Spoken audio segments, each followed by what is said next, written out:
Hello दोस्तों, स्वागत है आप सबका IQ स्मार्ट पे। लोगों को बिना हर्ट किए उनकी गलतियां कैसे बताएं? बहुत से लोग अपने सामने वाले की गलती बताने के लिए आलोचना या निंदा का प्रयोग करते हैं या फिर सामने वाले को नीचा दिखाते हैं, और ऐसा करने से सामने वाले व्यक्ति को अपनी गलतियों का एहसास हो या ना हो, पर सामने वाले व्यक्ति के मन में आपके प्रति नेगेटिव इमेज जरूरी बनने लगती है, और फिर इसी कारण से उसका बिहेवियर आपके प्रति फ्यूचर में खराब भी हो सकता है। और फिर आप बोलोगे कि उस व्यक्ति को तो बात करने की तमीज ही नहीं है।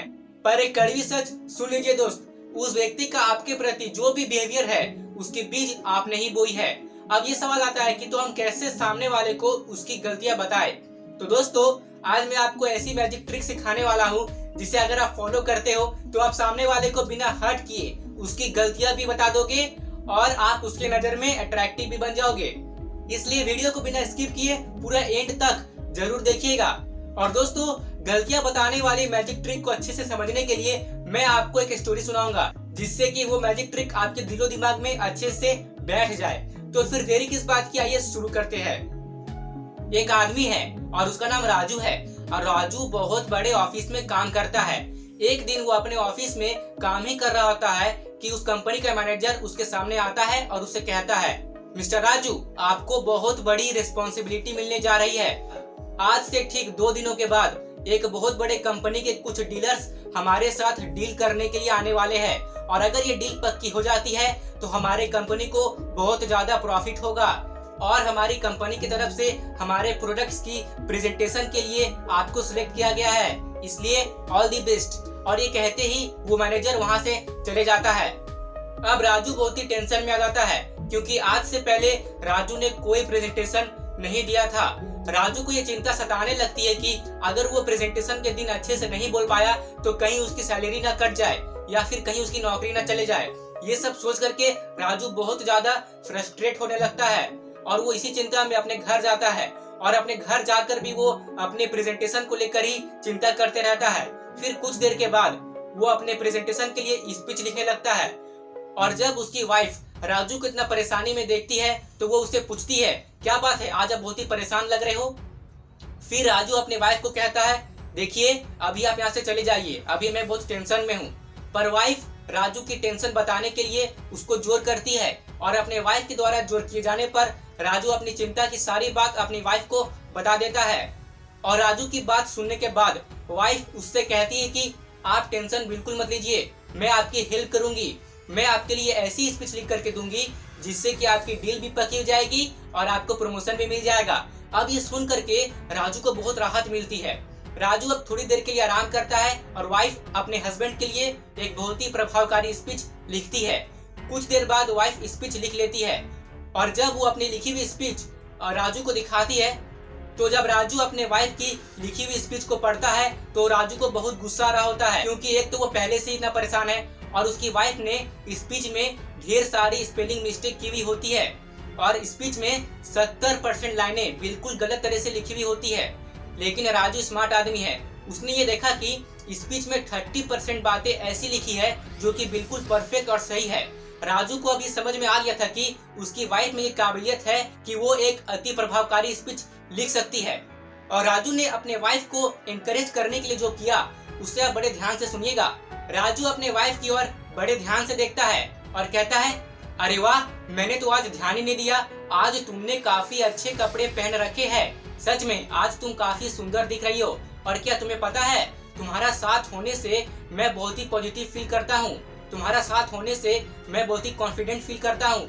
सच में आपका साथ मेरे लिए किसी वरदान से कम नहीं है, आपने मेरी हेल्प की, मुझे बहुत अच्छा लगा। और क्या आपको पता है कि आपने बहुत ही प्रभावकारी स्पीच लिखा है, सच में मुझे आप पर बहुत ही गर्व है। पर आपने इस स्पीच में कुछ ऐसी लाइनें भी लिख दी है जिसे अगर मैं अपने प्रेजेंटेशन वाले दिन बोलता हूँ तो मुझे जूते पड़े ही समझो। अब ऐसा सुनते ही उसकी वाइफ झट से बोलती है, अरे कहाँ, मैंने कहाँ मिस्टेक किया, जरा दिखाइए तो। अब यहाँ से राजू अपनी वाइफ को उसकी मिस्टेक दिखाता है और उसे नम्रता भाव से समझाता है कि उसने कहाँ का गलती की है।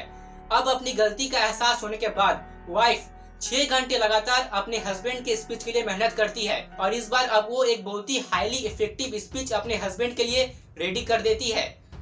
अपनी वाइफ की मेहनत की लिखी हुई स्पीच को देखकर राजू बहुत ही इम्प्रेस हो जाता है। क्योंकि स्पीच इस बार सच में बहुत ही हाईली इफेक्टिव था। अब डील वाले दिन राजू प्रेजेंटेशन देता है और दोस्तों उस स्पीच में जो भी लिखा हुआ था राजू उसे अपनी प्रेजेंटेशन के दिन इस्तेमाल करता है और उसके स्पीच को सुन करके वहाँ के सारे लोग राजू से बहुत ज्यादा इम्प्रेस हो जाते हैं और इसी कारण से डील भी पक्की हो जाती है और राजू की काबिलियत को देख उसे प्रमोशन भी मिल जाता है और इस वजह से राजू को अपनी वाइफ पर बहुत गर्व हो रहा होता है क्योंकि ये सब राजू की वाइफ के द्वारा लिखी हुई स्पीच के कारण ही पॉसिबल हो पाया था। अब राजू और उसकी वाइफ में बॉन्डिंग स्ट्रांग होती है और दोनों में प्यार भी बढ़ता है। दोस्तों अब अगर आप इस स्टोरी को अच्छे से एनालाइज करेंगे तो आपको ये पता चलेगा कि जब वाइफ ने फर्स्ट टाइम स्पीच लिखने में गलती की थी तो राजू ने अपनी वाइफ की तुरंत आलोचना नहीं की थी। राजू ने अपने वाइफ को तुरंत क्रिटिसाइज नहीं किया था। उसने क्या किया था, उसने सबसे पहले अपनी वाइफ की सुंदरता की तारीफ की, फिर उसके साथ होने से उसने अपने वाइफ को इम्पोर्टेंस फील करवाया। उसकी वाइफ ने जो घटिया सी स्पीच लिखी थी उसके लिए भी राजू ने अपनी वाइफ की तारीफ की, तब जाके राजू ने अपनी वाइफ को उसकी गलतियां बताई। तो इस बात को जरा ध्यान से समझिए दोस्तों, किसी भी व्यक्ति के लिए उसकी तारीफ सुनने के बाद उसकी खुद की गलतियां सुनना, उसकी खुद की खामियां सुनना आसान हो जाता है। अगर राजू अपनी वाइफ की आलोचना करता कुछ इस तरीके से, एक तो मैं पहले ही इतना परेशान हूँ और तुम मेरा टाइम वेस्ट कर रही हो, अरे तुम्हें तो ठीक से लिखना भी नहीं आता, तुम एक स्पीच क्या लिखोगी, सच में तुम किसी भी काम की नहीं हो। तो दोस्तों ऐसा कहने से क्या होता, वाइफ को अपनी गलतियों का एहसास होता या ना होता, पर वाइफ के मन में अपने हस्बैंड के खिलाफ नेगेटिव इमेज जरूरी बनने लगती। अब दोस्तों अब मुझे आप ही बताइए, क्या इस केस में वाइफ अपने हस्बैंड के लिए 6 घंटे बैठ करके इतने मेहनत से इतनी हाईली इफेक्टिव स्पीच लिख पाती? बिल्कुल नहीं दोस्तों। तारीफ करने से किसी भी इंसान की कॉन्फिडेंस बढ़ती है और गलती करने की चांसेस कम हो जाती है और आलोचना या निंदा करने से किसी भी इंसान की कॉन्फिडेंस कम हो जाती है और उसकी गलती करने के चांसेस भी बढ़ जाती है। तो दोस्तों इस मैजिक ट्रिक को आप हमेशा याद रखिएगा कि अगर आपको किसी भी इंसान की गलतियां निकालनी हो या उसे उसकी गलतियां बतानी हो बिना उसे बुरा फील कराए तो आप तारीफ से शुरुआत कीजिए, ये ट्रिक काम जरूर करेगा। और दोस्तों ऐसे और भी ट्रिक्स है जिसे अगर आप फॉलो करते हो तो आप सामने वाले को उसकी गलतियां भी बता सकते हो और उसे बुरा भी नहीं लगेगा और साथ में आप उसके नज़र में अट्रैक्टिव भी बन जाओगे और आपके पर्सनालिटी में एक निखार भी आएगा। तो आप गलतियां बताने वाली अगर और भी ट्रिक सीखना चाहते हो तो आप मुझे कमेंट कर सकते हो और अगर आपको वीडियो पसंद आया तो प्लीज इस वीडियो को लाइक कीजिए और अपने दोस्तों के साथ भी शेयर कीजिए और अगर अभी तक आप इस चैनल पर नए हैं तो इस चैनल को सब्सक्राइब कीजिए और साथ ही दबा दीजिए बेल आइकन को ताकि मैं जब भी न्यू वीडियो अपलोड करूं उसकी नोटिफिकेशन आप तक पहुंच जाए। और दोस्तों अगर आप मुझे सपोर्ट करते हैं तो इससे मुझे मोटिवेशन मिलेगा और अगर मुझे मोटिवेशन मिलेगा तो मैं आप लोगों के लिए ऐसे ऐसे कंटेंट लाऊंगा जिससे कि आपकी ग्रोथ होगी ही होगी, क्योंकि आपकी ग्रोथ ही हमारी एक्चुअल ग्रोथ है। तो मिलता हूँ आपसे फिर किसी अगले वीडियो में और यहाँ तक रुकने के लिए आपका सच्चे मन से बहुत बहुत धन्यवाद।